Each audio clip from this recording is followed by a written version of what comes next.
नमस्कार, स्वागत है आप सभी का गणेश एस्ट्रो हेल्प में। मैं हूं डॉक्टर दिलीप और हाजिर हूं आपके सामने लेकर जून का राशिफल। कर्क राशि कर्क लग्न वालों के लिए कैसा रहेगा जून का महीना, क्या लेकर आए हैं ग्रहों का परिवर्तन, क्या परिवर्तन हो रहा है, जीवन के किस क्षेत्र में क्या उतार चढ़ाव आ सकते हैं, क्या हम उपाय रेमेडी आदि कर सकते हैं, चाहे वो आपका कैरियर, जॉब, बिजनेस हो, लव, प्रेम, स्वास्थ्य, स्पिरिचुअलिटी, पढ़ाई लिखाई, अध्यात्म, जो भी हो, हर एरिया की बात करेंगे। हर एक ग्रह को लेंगे, उसकी दृष्टियों को लेंगे और कोशिश करेंगे कि क्या वो कहना चाहते हैं। अगर कोई चीज़ नेगेटिव है तो हम उसको कैसे हैंडल कर सकते हैं। तो आते हैं आपकी कुंडली के ऊपर। देखिए, इस तरह से दिखती है आपकी गोचर में कुंडली।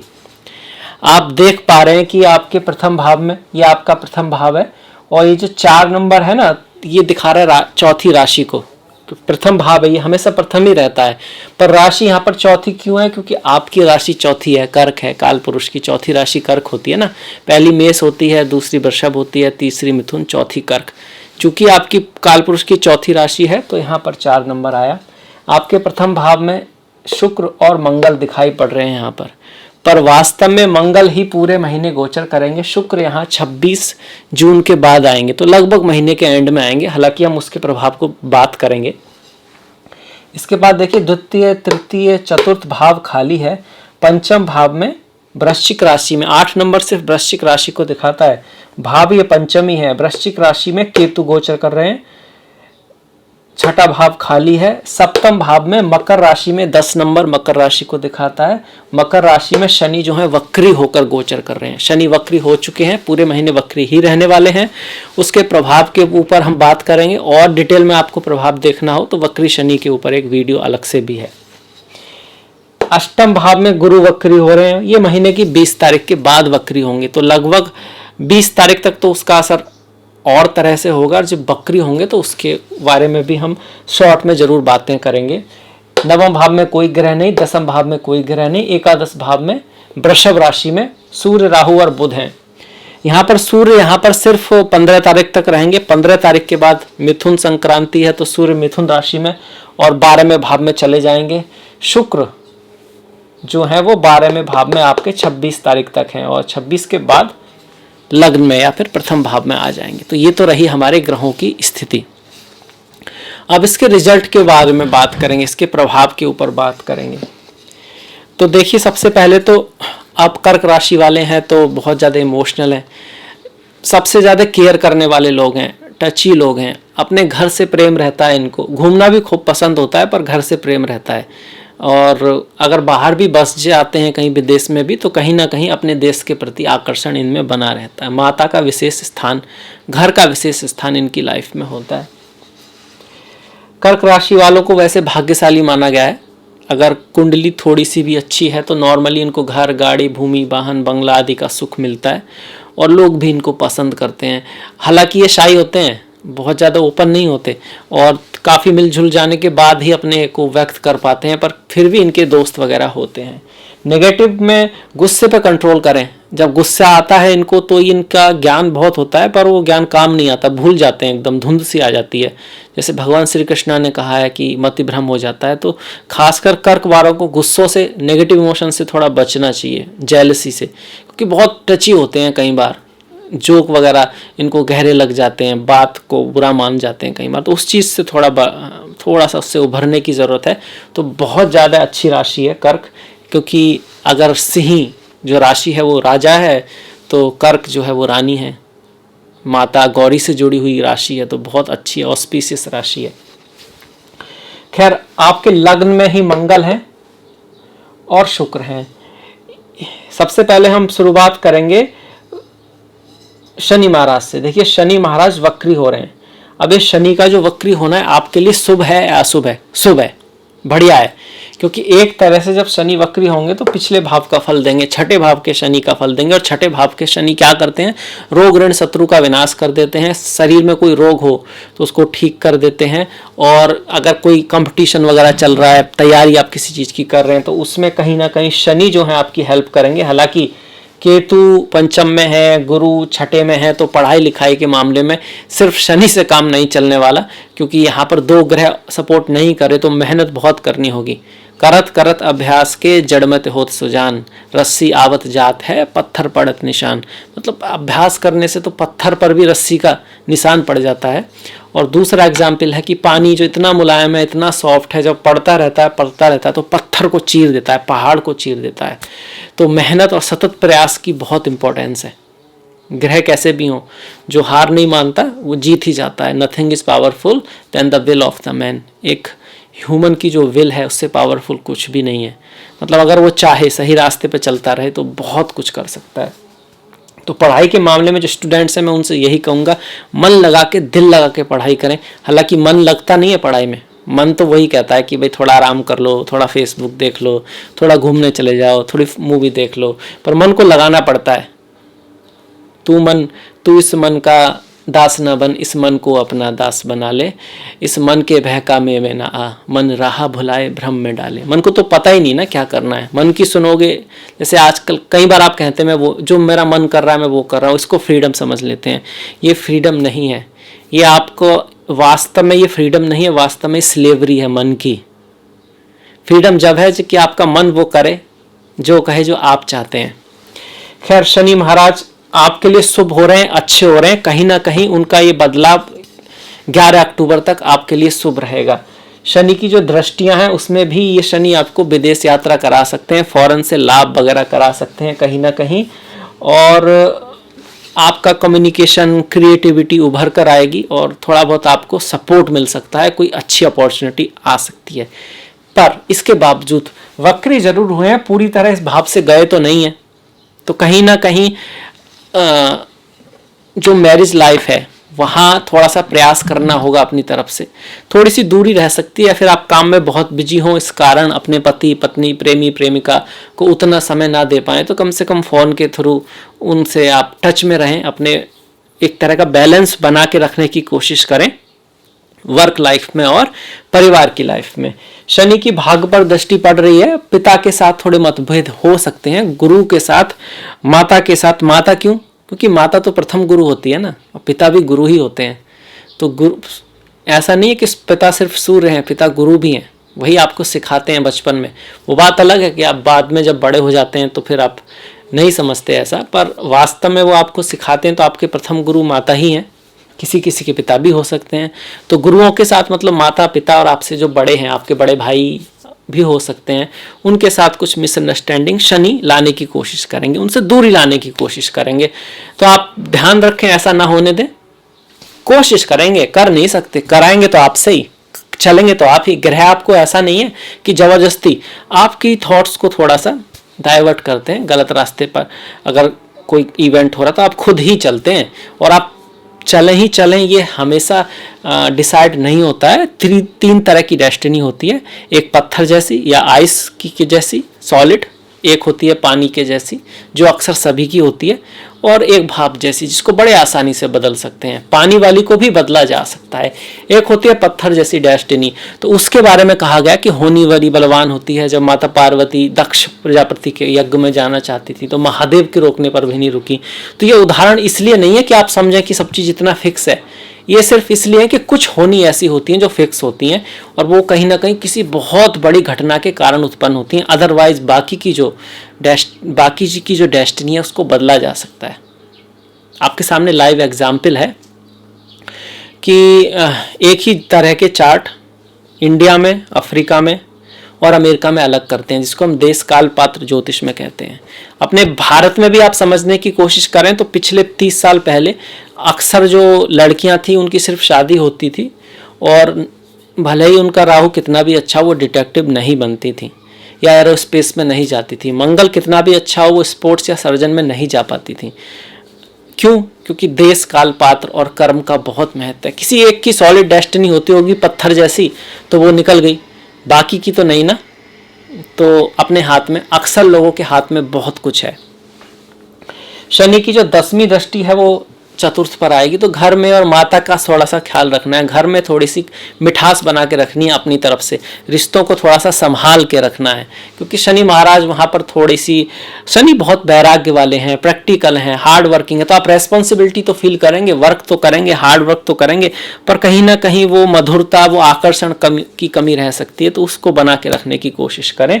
और चीज़ें थोड़ी देर से होंगी और गुस्से का भी चांस यहाँ पर बनता है। क्यों?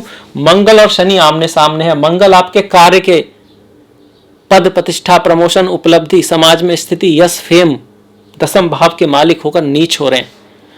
और यही जो है आपके पंचम के, मतलब आपका योग कारक ग्रह, पंचम क्या है? राजगद्दी, पॉलिटिक्स, समाज में स्थिति, पढ़ाई लिखाई, स्पेकुलेटिव गेन, मंत्र, मंत्र शास्त्र, वेद, पुराण, स्मृति। आज के चेस में देखा जाए तो डॉक्टरी, इंजीनियरिंग की जो इस तरह के जो ग्रंथ हैं, आजकल की जो नॉलेज है, वो उसका स्वामी नीच हो रहा है लग्न में जाकर। तो कहीं ना कहीं स्वास्थ्य का ध्यान रखें, गुस्से को अपने ऊपर कंट्रोल ना करने दें। आप गुस्से को कंट्रोल कर रहे हैं वहाँ तक ठीक है, मतलब कि आप जानते हैं कितना गुस्सा करना है, उसका भी एक लिमिट होती है ना।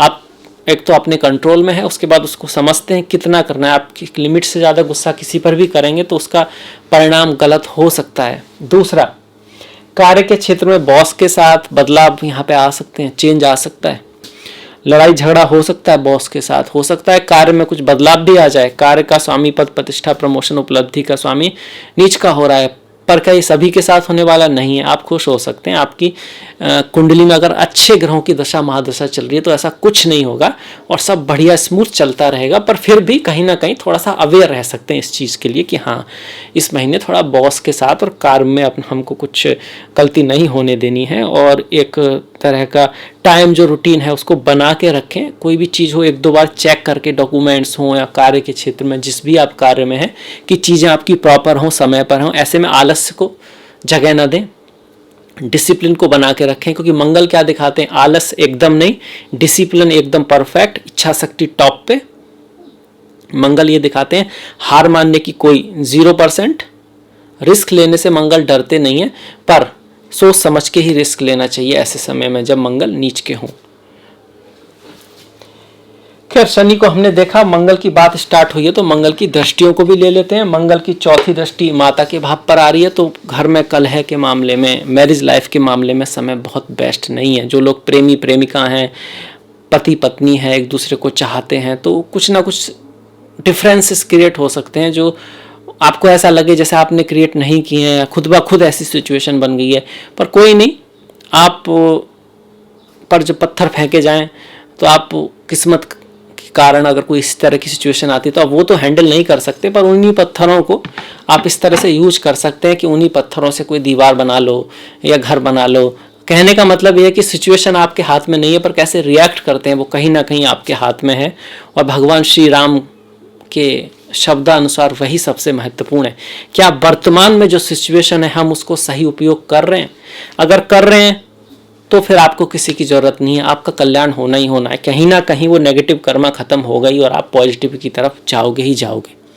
अगर आप वर्तमान में अपने कर्मों को सही नहीं रख रहे हैं, अपने माता पिता का आदर नहीं कर रहे हैं, अपने गोल के प्रति बढ़ नहीं रहे हैं और ईमानदारी से प्रयास नहीं कर रहे हैं और वेट कर रहे हैं कि कोई अच्छा समय आएगा और फिर सब कुछ सही हो जाएगा, तो नहीं हो पाएगा जहाँ तक है, क्योंकि आप ही अपने भाग्य को बनाएंगे ना। अगर कुंडली में भी देखो तो भाग्य के सामने पराक्रम का भाव है। पराक्रम पहले आता है, भाग्य बाद में।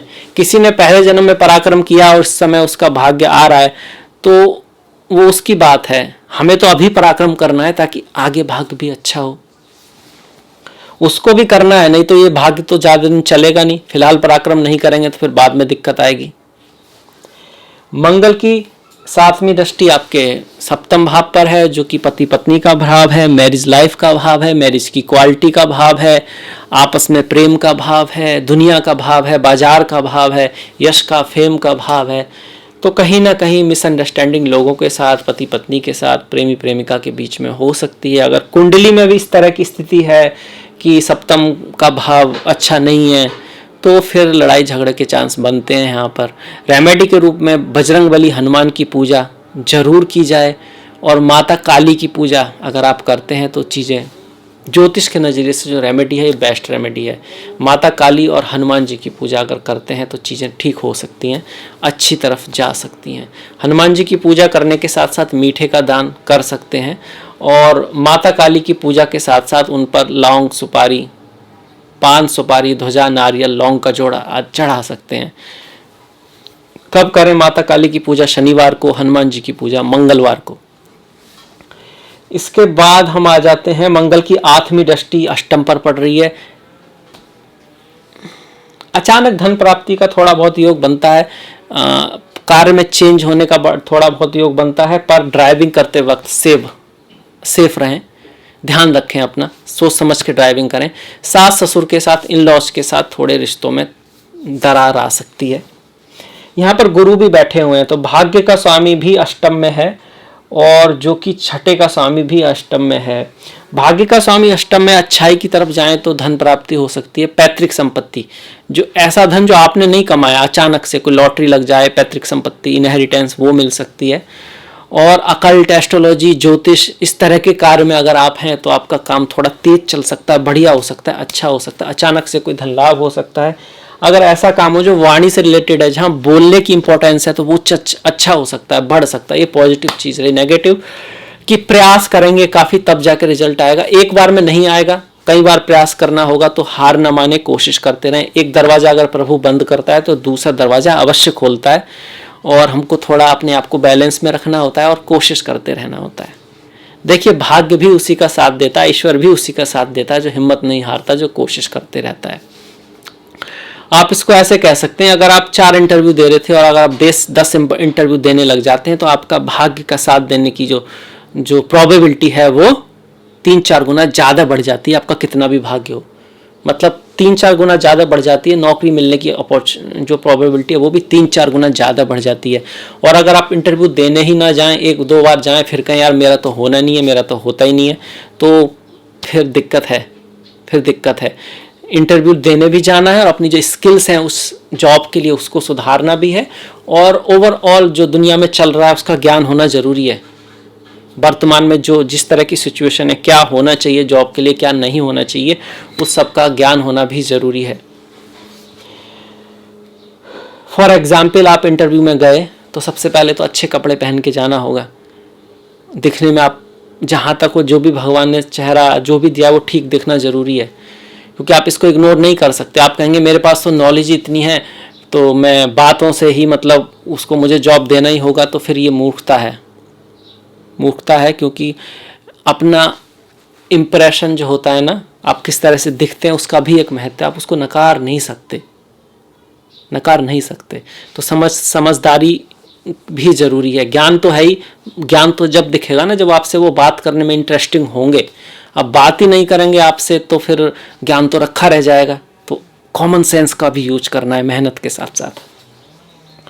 शनि की दृष्टि देख ली, हम मंगल की देख ली। अब गुरु पे आ जाते हैं। गुरु भी वक्री होंगे 20 तारीख तक, तो 20 तारीख से पहले और 20 तारीख के बाद में थोड़ा सा अंतर है। 20 तारीख तक भाग्य थोड़ा ज़्यादा साथ देगा और 20 तारीख के बाद भाग्य भले ही थोड़ा धीरे साथ दे, पर कुछ चीज़ों के लिए पॉजिटिव हो रहा है। क्या? प्रेम के लिए, शादी विवाह के लिए, मैरिज लाइफ के लिए गुरु का थोड़ा साथ मिलेगा। क्योंकि जब गुरु वक्री होंगे कहीं ना कहीं शनि के साथ आएंगे, शनि के भाव में जाने की कोशिश करेंगे, तो कहीं ना कहीं मैरिज लाइफ के लिए, प्रेम के लिए थोड़ा सा अच्छा रहेगा। हाँ, कार्य, प्रतिष्ठा, प्रमोशन, वहाँ थोड़ा प्रयास ज़्यादा करना पड़ेगा। पर गुरु का वक्री होना 20 तारीख के बाद, वक्री होगा कर सप्तम में जा रहे हैं, तो वक्री का मतलब होता है सीधा ना होना, टेढ़ा होना, पीछे जाना। तो कार्य बनेंगे, ऐसा नहीं बनेंगे, क्योंकि शुभ घर में जा रहे हैं, पर थोड़ा सा मेहनत से, प्रयास से बनेंगे। लाभ भी होगा, बकरी गुरु आपको लाभ भी कराएंगे कहीं ना कहीं, और आपके रिश्तों को भी सुधारेंगे, आपके छोटे भाइयों से, आसपास के पड़ोसियों से। कहीं ना कहीं गुरु का वक्री होना आपके लिए ज़्यादातर शुभ ही है। हाँ, भाग्य के ऊपर चीज़ों को बनाने की कोशिश करेंगे तो दिक्कत हो जाएगी। कर्म के ऊपर, मेहनत के ऊपर, प्रयास के ऊपर, प्लानिंग के ऊपर, तभी उससे लाभ होगा। गुरु की जो दृष्टियां हैं, शादी विवाह, इन सब के साथ साथ खर्चा करा सकती है, विदेश ले जा सकती है। 1, 2, 3, 4, 5, 12 में भाव पर है, तो पैसा थोड़ा खर्च होगा, पैसा आएगा भी, गुरु पैसा आएगा भी और खर्च भी होगा। तो इनफ्लो और आउटफ्लो रहेगा मनी का, कोई बुरी बात नहीं है। पैसा अगर कोई व्यक्ति खर्च नहीं करता है तो वो नष्ट हो जाता है। तो या तो उसको इन्वेस्ट करो, या उसको सही चीज़ों पे खर्च करो, या उसको दान करो, उसका सही उपयोग करो। आप सिर्फ सोचें कि जोड़ना ही जोड़ना है, जोड़ना ही जोड़ना है, तो नहीं जोड़ पाओगे, कुछ ना कुछ हो जाएगा।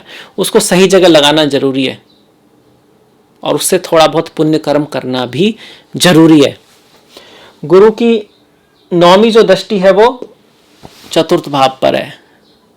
घर, गाड़ी, भूमि, वाहन, बंगले आदि का थोड़ा सा योग बनता है, बहुत बड़ा योग मैं नहीं कहूँगा, क्योंकि मंगल जो है वो नीच के हैं, और मंगल जब नीच के हों तो घर, गाड़ी, भूमि, वाहन, खास करके जमीन, भूमि पुत्र हैं, फ्लैट हुआ, जमीन हुई, खरीदते वक्त थोड़ा सा सावधानी रखनी चाहिए। कोई बहुत बड़ा योग नहीं होता है। हाँ, मंगल की दृष्टि जरूर है, इसलिए मैं कह रहा हूँ, पर सोच समझ के करें, क्योंकि नीच के हैं तो चीज़ों में थोड़ी गड़बड़ हो सकती है। गुरु की भी बात कर ली हमने, अब बात कर लेते हैं बुध की। देखिए, बुध भी वक्री रहेंगे लगभग पूरे महीने आपके 11वें भाव में, और शुक्र रहेंगे 12 में। यहाँ एक तरह का आप कह सकते हो लक्ष्मी नारायण परिवर्तन हो रहा है। लक्ष्मी नारायण परिवर्तन का मतलब हुआ कि लक्ष्मी मतलब शुक्र, और बुध का मतलब नारायण। तो बुध और शुक्र का परिवर्तन है, लक्ष्मी नारायण परिवर्तन है। तो ये क्या देता है? धन देता है, पैसा देता है, समृद्धि देता है। किस चीज से? खर्चे से। कहीं आप पैसा खर्च करेंगे, वो उससे आपको लाभ हो सकता है। अच्छी चीज पे आप पैसा खर्च कर सकते हैं, इंपोर्ट एक्सपोर्ट से, विदेश से। और कहीं ना कहीं आपका किसी को दिया हुआ पैसा वापस आ सकता है, नया नहीं, जो आपने पहले दे रखा है वो वापस आ सकता है। इस तरह की सिचुएशन यहाँ पर बनने वाली है। पर बुध वक्री है। बुध क्या दिखाते हैं? हमारा कम्युनिकेशन, हमारी बुद्धि, इंटेलिजेंट। गुरु भी वक्री हैं, शनि भी वक्री हैं। तो ऐसे समय में कोई भी काम करते वक्त थोड़ा सा ध्यान से करें, चेक करके करें। बिल्कुल नया काम करने के लिए बहुत बड़ा समय नहीं है, बहुत अच्छा समय नहीं है, पर जो काम कर रहे हैं उसी को सुधारने के लिए, या फिर से करें ताकि वो और अच्छी तरह से हो, ताकि रिजल्ट आए। और जो काम कर चुके हैं उसमें उसका अवलोकन करें, कहाँ कोई गलती रह गई है, उसको और विशेष बनाएं, और अच्छा करने के लिए बहुत अच्छा समय है। आप ऐसे समझ सकते हैं, अगर आप स्टूडेंट हैं, आपको 3 किताबों की तैयारी करनी है, 2 आपने फिनिश कर ली है, आप तीसरी पे जाना चाहते हैं, तो वक्री ग्रह कह रहे हैं कि आपने जो 2 की है ना, अभी ढंग से की नहीं है। अगर ऐसे में आप तीसरे में गए तो क्योंकि आपका बेस क्लियर नहीं है, तीसरी भी तो जाएगी, 2 भी जाएंगी। आधी करे, आधी छोड़ पूरी को धावे, आधी मिले ना पूरी पावे। तो पहले उन 2 को ही कंठस्थ कर लो, ढंग से समझ लो, बेस को ढंग से समझ लो, जोड़ गुणा घटा इसको ढंग से समझ लो। उसके बाद आगे बढ़ोगे तो बेस मजबूत रहेगा, तब आप बहुत अच्छा कर पाओगे। ये मैं सिंपल लैंग्वेज में समझाने के लिए कह रहा हूँ। वक्री ग्रह चाहते हैं कि हम भागते ना रहें, ये भी देखें हम किस तरफ भाग रहे हैं, सही दिशा में तो हैं, या फिर हमें कुछ और करने की जरूरत तो नहीं है। जैसे कि शायद हमें थोड़ी, अगर हम स्पोर्ट्स की बात करें तो हमको एक 100 मीटर की दौड़ लगानी है, और उसको हम 2 मिनट में करना चाहते हैं, और भाग रहे हैं, उसके लिए रोजाना प्रैक्टिस कर रहे हैं। तो समय है देखने का, क्यों नहीं हो पा रहा है। शायद डाइट में कुछ इंक्लूड करना है, शायद कोई स्पेशल एक्सरसाइज यूज करनी है, शायद कुछ लंग से रिलेटेड एक्सरसाइज, क्योंकि फेफड़ों का भी बड़ा योग होता है भागने में, उसको जरूरत है। तो उस दिमाग को खोलने की, स्मार्ट होने को ग्रह कहना चाह रहे हैं हमसे कि थोड़ा समझदारी से काम लो। तो ये तो रहा शुक्र और बुध का। कहीं ना कहीं घूमने फिरने का समय है, और आप किसी अच्छी चीज़ों पर, थोड़ा सुख भोग पर खर्च करेंगे, उसके लिए अच्छा समय है। और पैसे का खर्च भी होगा, पैसा आएगा भी, दोनों तरह की चीज़ें बनेंगी।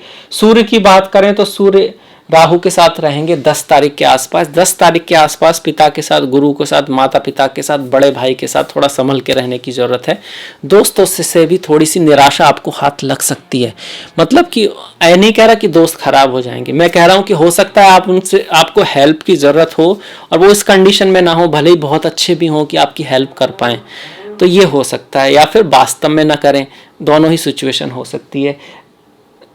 10 तारीख वाले दिन कोई बहुत बड़ा निर्णय ना लें। मैं तो कहूँगा 10 तारीख से 2-3 दिन पहले और 4-5 दिन बाद, अगर पॉसिबिलिटी है तो बहुत बड़ा कोई निर्णय हो फाइनेंस को लेकर, तो उसको टाल सकते हैं, आगे पीछे कर सकते हैं। ग्रहण वाला दिन पूजा के लिए, मंत्र सिद्धि के लिए, तपस्या के लिए, मेडिटेशन के लिए, दान पुण्य के लिए बहुत अच्छा होता है। किसी की हेल्प करने के लिए बहुत अच्छा होता है। दान में कुछ लोग दोनों तरह का दान करते हैं। सूर्य से जुड़ा हुआ तांबा है, गेहूं है, ड्राई फ्रूट्स हैं, इनका दान करते हैं। राहु से जुड़ा हुआ नारियल है, कोयला है, जौ है, इसका दान करते हैं। पूजा में भी सूर्यदेव की पूजा करते हैं, और भगवान श्री विष्णु का सहस्त्र नाम का जाप करते हैं या फिर दुर्गा सप्तशती का पाठ करते हैं, तो इनमें से कुछ भी आप कर सकते हैं जो आपके दिल के करीब हो उसको।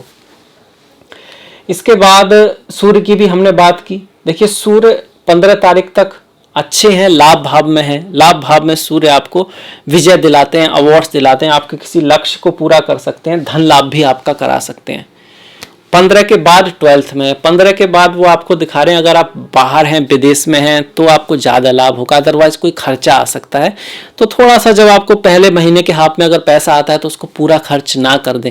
स्वास्थ्य का भी ख्याल रखें क्योंकि 12वां भाव समाधि है, मेडिटेशन है, हॉस्पिटल भी है, जेल भी है, विदेश भी है, इंपोर्ट एक्सपोर्ट भी है, चीज़ों का खो जाना, लुट जाना ये भी है, एस्केपिज्म भी है, काम में मन ना लगना, किसी चीज़ को पूरा करते छोड़ देना, आलस्य भी है, नशा वगैरह भी है। तो जो नेगेटिव चीज़ है उनसे बचना है, पॉजिटिव चीज़ की तरफ जाएंगे तो अच्छी बात है।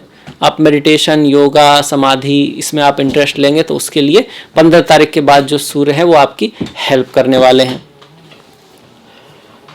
शुक्र की बात करें तो शुक्र यहाँ पूरे महीने में रहेंगे, लक्ष्मी नारायण योग बनाकर रहेंगे, पुराना दिया हुआ पैसा वापस आ सकता है, घूमने फिरने के लिए अच्छा समय है, पैसा खर्च करेंगे आप कहीं और इन्जॉयमेंट की चीज़ आप कुछ ले सकते हैं। 26 तारीख तक लगभग ऐसा ही है, उसके बाद शुक्र जब लग्न में आएंगे तो अच्छी बात है, धन पैसा कुछ ना कुछ प्रॉफिट होगा आपका। महीने के अंत में घर, गाड़ी, भूमि, वाहन, बंगला लेने का जो योग था खास करके गाड़ी वगैरह का वो और भी स्ट्रांग हो रहा है महीने के एंड में जाके शुक्र की वजह से।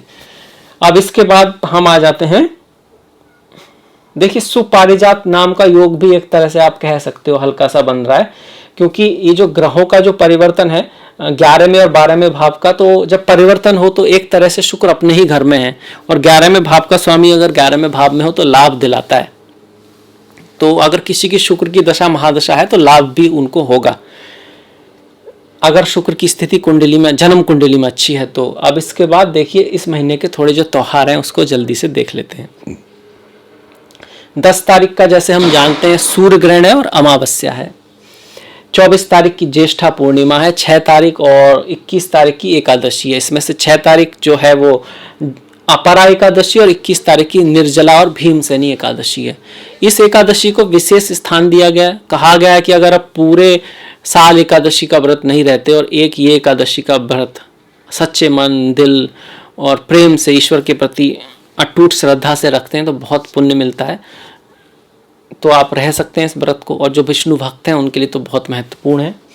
इसके बाद 7 तारीख और 2 तारीख का प्रदोष व्रत है, 8 तारीख की शिवरात्रि है। सच्चिदानंद रूपा शिवोहम शिवोहम, आनंद स्वरूपा शिवोहम शिवोहम। तो भगवान भोलेनाथ के जो व्रत, जो भक्त हैं उनके लिए बहुत महत्वपूर्ण है। 27 तारीख की संकष्टी है, भगवान श्री गणेश से जुड़ी हुई, और 10 तारीख की जैसे हमने बात की ज्येष्ठा अमावस्या है, और 15 तारीख की मिथुन संक्रांति है। संक्रांति का संबंध हमेशा ही स्पिरिचुअलिटी से रहता है, दान पुण्य से रहता है। इस दिन से लोग जपों की, कोई जप की प्रतिज्ञा लिए तो उसको शुरुआत करते हैं, कुछ श्राप वगैरह है और उसके लिए कुछ मंत्रोच्चारण का पाठ करना है 1.25 लाख या कुछ इस तरह से, तो उसको स्टार्ट करते हैं। क्योंकि सूर्य जो है आत्मा है और आत्मा से परमात्मा, मतलब परमात्मा का रास्ता आपके आत्मा से होकर ही जाता है। तो संक्रांति का दिन भी बहुत विशेष होता है आध्यात्मिकता के लिए। जो लोग संक्रांति के दिन पैदा होते हैं उनके लिए इस व्रत की खासी महत्वता बताई गई है। खैर ये था मेरी तरफ से कर्क राशि के लिए जून का राशिफल। आई होप आपको अच्छा लगा होगा, तो प्लीज़ लाइक कीजिएगा, सब्सक्राइब कीजिएगा, घंटी वाला जो बटन है उसको दबाना मत भूलिएगा। आपका सहयोग बहुत महत्वपूर्ण है, अपने सहयोग को इसी तरह बना के रखिएगा। इसी के साथ मिलेंगे हम नेक्स्ट वीडियो में। तब तक के लिए अपना ख्याल रखें, अपनों का ख्याल रखें, सभी का ख्याल रखें, जिंदगी में आगे बढ़ते रहें। नमस्कार।